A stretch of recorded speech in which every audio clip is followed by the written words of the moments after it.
Hello one and all and welcome. This is WWE 2015 How I Would Book It. We are now in the home stretch going into WrestleMania. And this, my friends, is the first Monday Night Raw following Fastlane. As you can tell, this episode of Monday Night Raw begins with Seth Rollins bragging about how he defeated John Cena at Fastlane.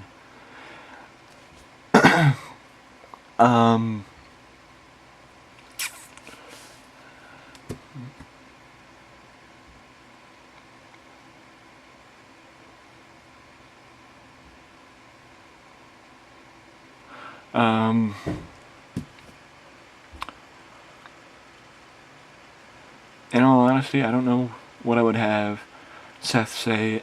I mean, I'd probably just give him the direction of brag about how you defeated John Cena, how John Cena failed again, and how Cena always said, I would have him say this.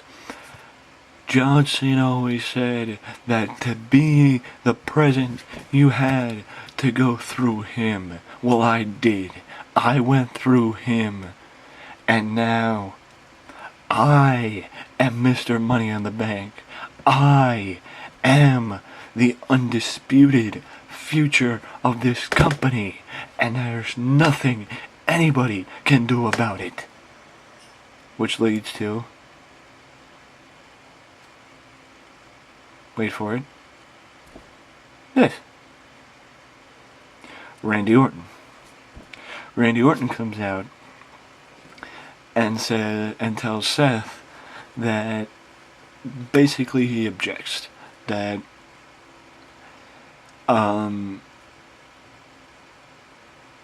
if there's somebody who can do something about it.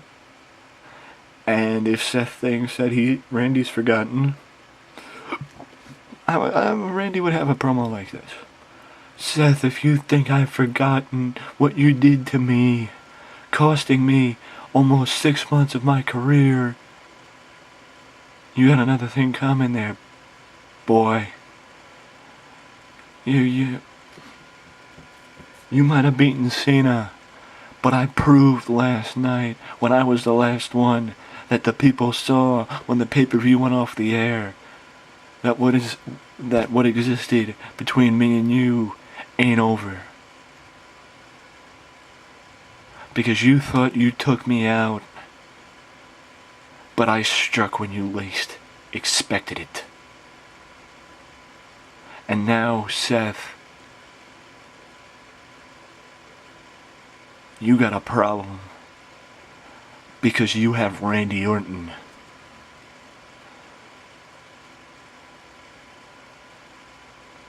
Because you're on my bad side.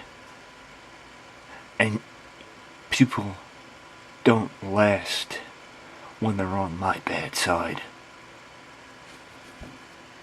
Just ask Batista.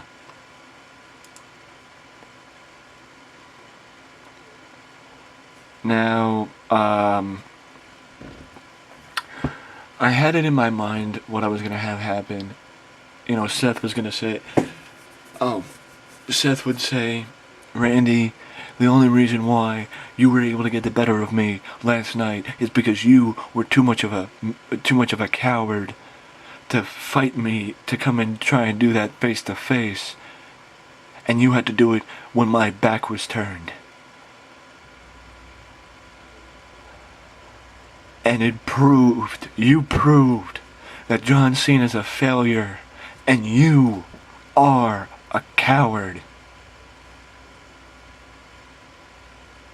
All in one night. You helped destroy. You helped prove that the WWE is sorely in need of a new face of the company. Because why would they want a failure and a coward to represent them? And then Randy says, Seth, if you think I'm a coward, how about I come down and beat your ass right now? So Randy runs down to the ring, but just as Randy's entering the ring, Seth ducks out the opposite side and hops the rail and leaps to the crowd, which leaves Randy in the ring, hungry for Seth, and Seth in the crowd, cowarding away from Randy. And you hear Randy say, "Who's the coward now, Seth?" Now we got Chris Jericho. Now we go backstage. A limo pulls up. Shades of last night. You think, Kurt Angle's getting out of it, but no. Chris Jericho gets out of the limo, surprising everybody because nobody expected Y2J to be here tonight. Now we move to the next next segment. The announcer. We go back to the desk with Cole, Booker, and JBL, who they talk about what exactly Chris Jericho is doing here tonight, and they mentioned that they've heard that Jericho was going to be here because he's planning on doing a highlight reel. So now you know why Jericho's here. Now we move to the first match, I believe. Yep, the first match of the night: Dean Ambrose versus Luke Harper. Yes, I'm well aware that I could make this a feud and have it be the way that WWE did it, a couple weeks going into a pay-per-view. But I have plans for Dean Ambrose, so I'm not going to do that. Sound good? Don't you worry. Dean's not going to be alone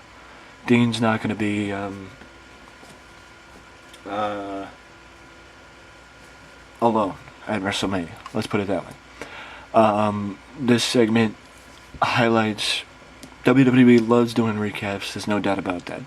So I played into the WWE's love of recaps, and I aired a recap of earlier tonight. Seth Rollins and Randy Orton. What happened with them?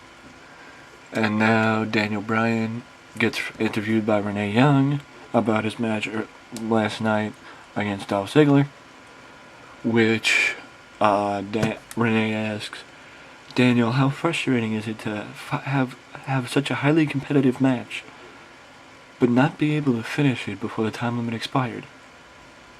Daniel said, "Renee, over my career, I've never been a stranger to finishing the time limit of a contest, whether it be 20 minutes, 40 minutes, or an hour. It doesn't matter. I've never been a stranger to finishing the time limit and to going the time limit. But I come back the next time stronger and better and more competitive than I was the time before. And Dolph, keep that in mind, because the next time we step in the ring, and there will be a next time, the match won't end in a draw, and I promise you that." Now we move to the next match as Daniel comes out to the ring following the commercial break, and Justin Gabriel is up against Daniel Bryan. Solid match. They got an 80. Daniel obviously won, putting over Daniel and showing how dominant he can be. After the match last night. Now we move to this segment. If you remember correctly, the main event of Fastlane was Seth Rollins versus John Cena in a steel cage. If Seth Rollins won, the Authority was back in power. Seth Rollins lost, the Authority remained out of power.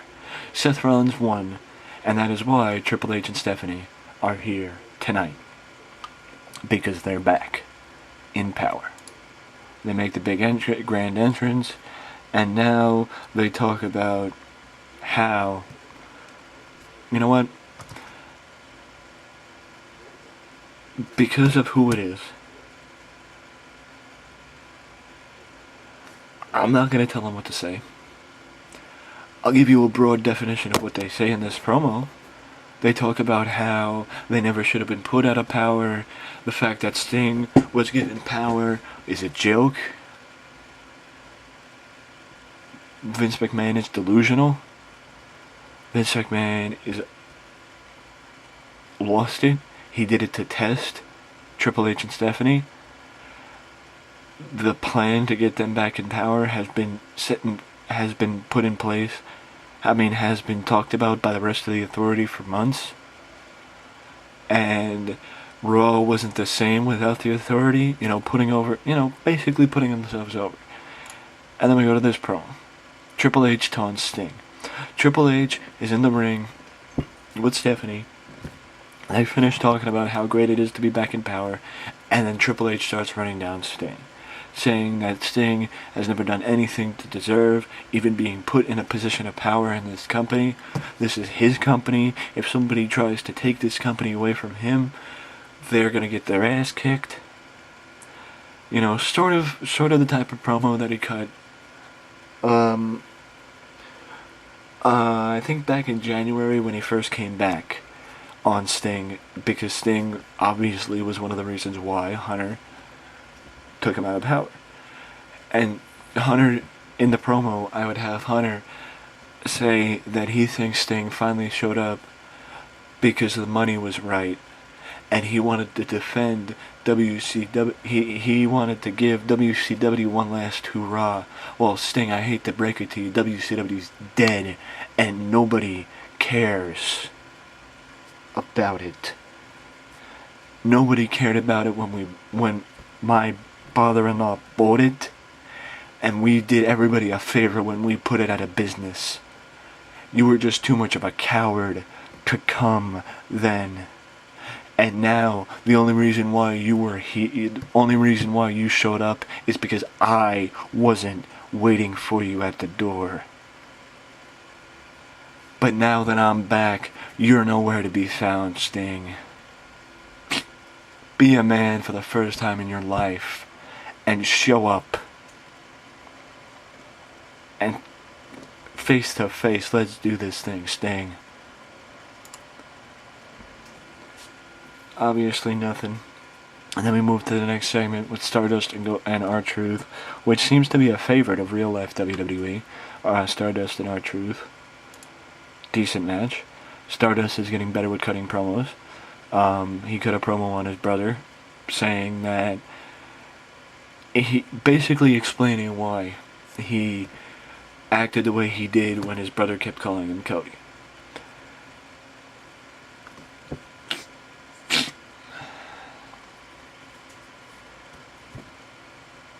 Last night,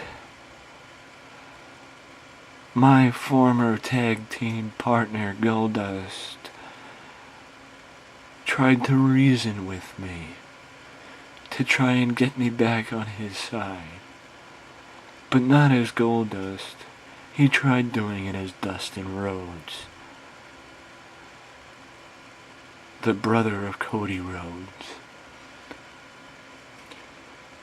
He kept calling me Cody. The one thing he doesn't understand is that Cody Rhodes is dead.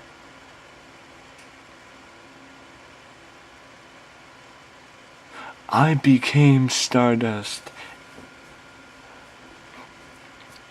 Stardust is my most bravest venture.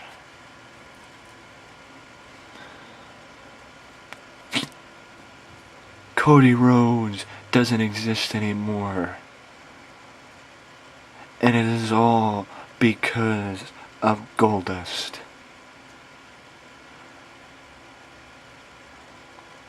I am not Cody. I am Stardust. And then he would, do the star with his hands and make that weird cat sound. Then leave the ring. And then we move, after a commercial break, we come back with this Divas match, Natalya versus Layla. In all honesty, it's a filler match. That's about it. Next week, on SmackDown, we'll be talking about the Divas match. And also, I've been thinking about other ways to get other Divas incorporated, because there is other people in the Divas division outside of Paige, the Bellas, and AJ, but we gotta see what happens. I gotta figure out who I want to put in it and how I want to do it.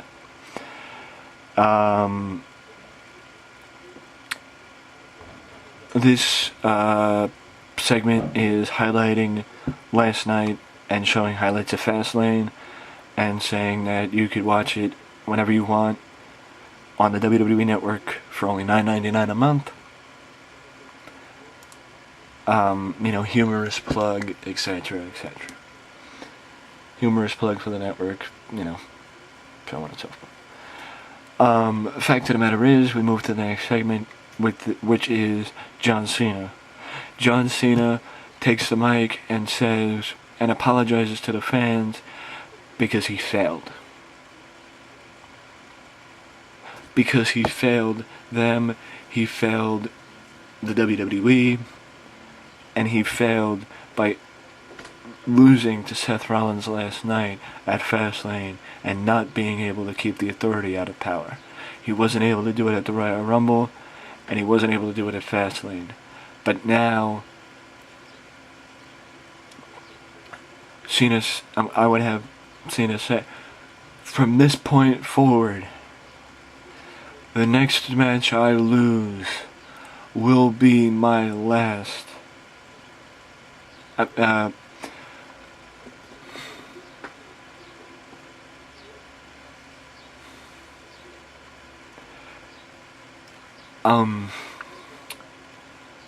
forget what the point would be of the open challenge, but I would just have Cena issue an open challenge to anybody on the roster because he wants to try and prove to himself and everybody else that he's the same old Cena, and he can overcome the odds and be victorious. So he's issuing an open challenge to anybody, and the challenge was accepted by Tyson Kidd. Decent match between Cena and Kidd, a clash of styles, so of course they're not going to have an amazing match because, Kidd's a mat wrestler, Cena's an entertainer. He's not really a mat wrestler, but he's not really a good wrestler, But still, the first open challenge match, and Cena won. Nothing more, nothing less. Now, following that, Chris Jericho's in the ring. And Chris Jericho confirms the rumors that were started earlier in the night that he was here for a highlight reel. He said, he got some usual Chris Jericho promo. Energized, oh, baby, welcome to the highlight reel. It's great to be back, and even better to be able to host my show, the highlight reel on Raw is Jericho. Without further ado, let me introduce my guest. First, he is the advocate to the WWE World Heavyweight Champion, Brock Lesnar, Paul Heyman. And my other guest, the 2015 Royal Rumble winner, Roman Reigns. Yes, the highlight reel would have Roman Reigns and Paul Heyman as the guest. To give a different, 1 week where you don't see just Roman coming out cutting a promo and Paul coming out cutting a promo. And them cutting out a promo together. One week where you don't see that. Jericho, before Jericho can ask his first question, Paul interrupts him and says, Chris, it was a good introduction, but not good enough. Because I am not just the advocate of the World Heavyweight Champion, the WWE World Heavyweight Champion, Brock Lesnar. I am the advocate. I am the one behind the one in 21-1. I am the one behind the one who beat the one who decimated and destroyed the face of the WWE, John Cena. I am the advocate of the reigning, defending, undisputed WWE World Heavyweight Champion, the Beast, Brock Lesnar. And Brock Lesnar is also the one that is going to beat Roman Reigns at WrestleMania. That, Chris Jericho, is the introduction, is how you introduce me. Paul, will you please shut the hell up?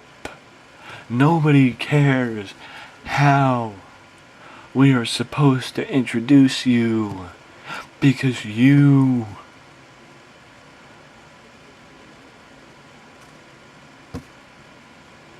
are nothing but an out of shape, overweight, bald, middle-aged man from Brooklyn who got lucky to have a client like Brock Lesnar.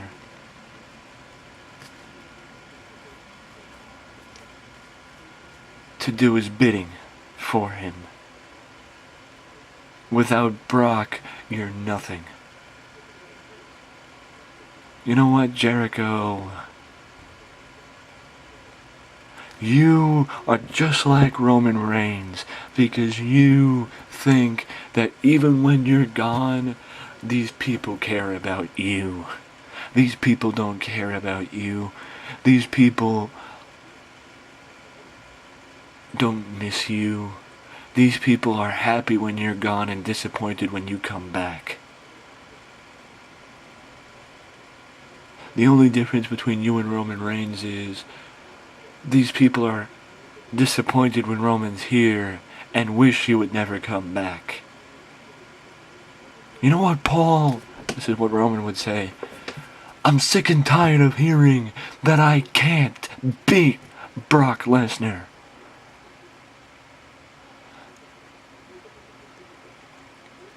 I can and I will beat Brock Lesnar at WrestleMania. And you can believe that.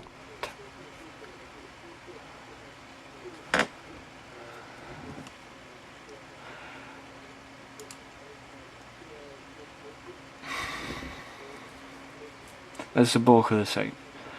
Now we move to the next match. Mark Henry versus Kane. Kane wins, obviously. The reason behind this match is simply because the Authority's back. The Authority's back, and Kane is going to become a bigger part of the show with the fact that the Authority has returned. Now, we move to the next segment, which is Kurt Angle cutting a promo about how happy he is to be back in the WWE, and how when he left 9 years ago, he never thought he would come back. But when WWE came a-calling, when his contract with the other company down in Florida, down in Tennessee, was expiring, and he came back, and they told him about why they were going to bring him in, he couldn't resist, because I would have Kurt say, because I never turned down an opportunity to defend this country and to defend the honor of this country and that title that Rusev has. Because it's not just about defending the honor of the United States and the fact that seeing that flag, that Russian flag, beam down every time Rusev wins repulses me. It is about the fact that Rusev holding that title, that United States heavyweight title, that title that has had such a history in this country, in various different companies, that repulses me too, because the prestige of that title, that meaning of that title, has been degraded by Rusev, by the idea of a Russian bad-mouthing this country while holding that title. And I promise you that I will take that title away from Rusev if it's the last thing I do. Which brings out Lana. And Lana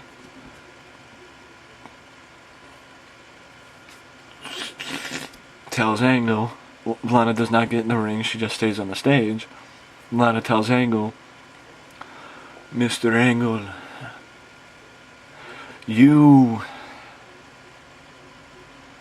it is great. You think that your return will end Rusev. Mr. Angle,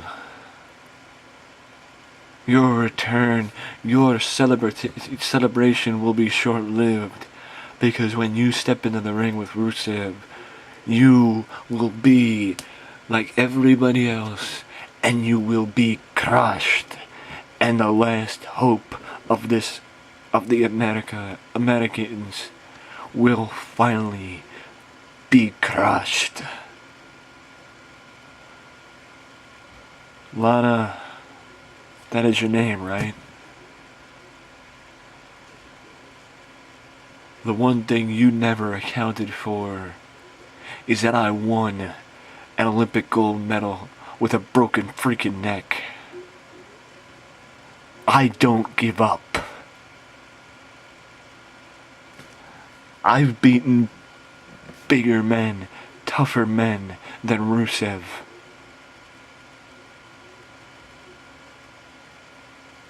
Rusev is no match for this Olympic gold medalist. And that leads to this. Rusev attacking Angle from behind. Rusev comes up from out of nowhere and attacks Angle from behind, leaving him laying. Knocking him, getting him down, and putting him in the accolade. And he keeps him in the accolade until Lana comes down and breaks it off. And Lana says, Rusev is no match for you. Pfft. You are like all these other Americans. Delusional. And when you step into the ring against Rusev for the first time, Angle, you will be like everybody else before you. You will fail and be crushed.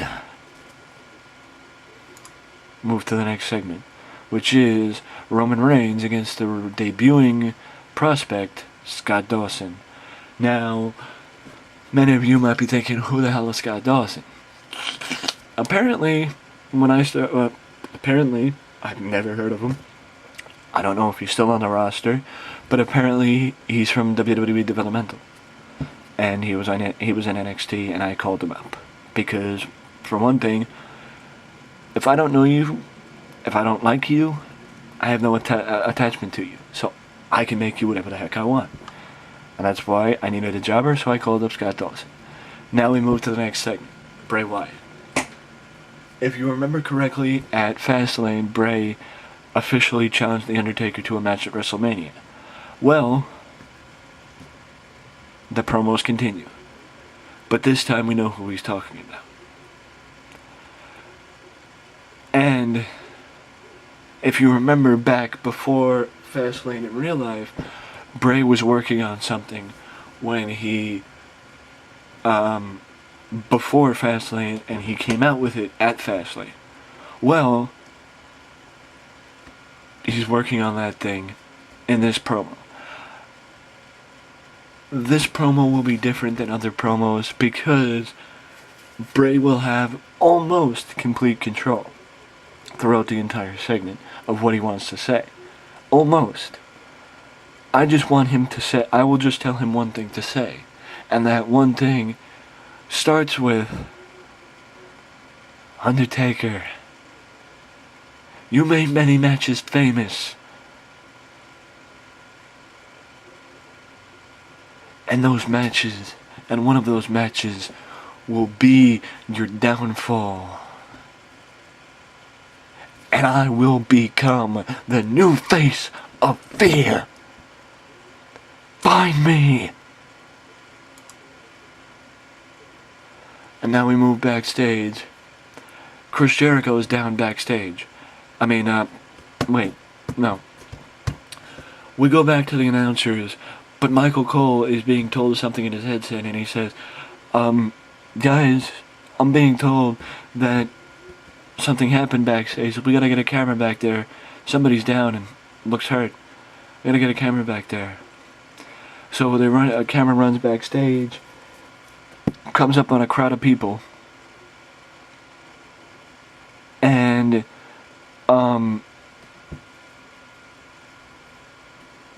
comes up on a crowd of people surrounding a downed wrestler or somebody, and we see somebody on the floor through the crowd. The camera gets in and we see Chris Jericho's down on the ground, unconscious. Somebody attacked him, but we don't know who. Mystery attacker. Now, and then we move, and then the announcers, as the problems with Jericho backstage, we get off Jericho, let the medical personnel take care of him, and the announcers say we give him an update. We'll give you an update as soon as we have one, etc., etc. Instead of having dead air, we go to a video package highlighting the history between Paige, AJ, and the Bellas, and also how last night at Fastlane plays into that history, and where we go from here, or where we may go from here. Now we move to the next segment, the main event, Seth Rollins against Ryback. Seth Rollins wins in a decent match, a match that I wish got better, but it didn't. But whatever. Seth wins to keep up his hot streak, It's quite obvious you know where I'm going, because I'm going the same way WWE did with Seth's match at WrestleMania. And that's why I'm keeping him hot going into the big show. Now we move to the next match, next segment. The reason why I have this segment is because for the first time since November, the Authority is back together. In full. And I have Triple H, Stephanie McMahon, and Kane join Seth Rollins, J&J Security at ringside, in the ring, as they celebrate being back together and closing the show with the Authority. But that is until the Authority thinks that they're done, and this happens. A scorpion, the lights go out, and a scorpion shows up on the screen. And you have a puzzled look on the face of all the Authority members, because they thought that they got the last laugh. But we think that Scorpion gives us the indication that Sting may be coming out. But no, all it gives us is the indication that Sting's watching. Because Sting doesn't come out. Why? Too soon. The Authority just came back. I want to spotlight the fact that the Authority came back for this show and saved Sting for another show. So, without further ado, I thank you for joining me tonight. Tonight, whenever you're watching this. I hope you enjoyed. See you next time for another edition of How I Would Book It.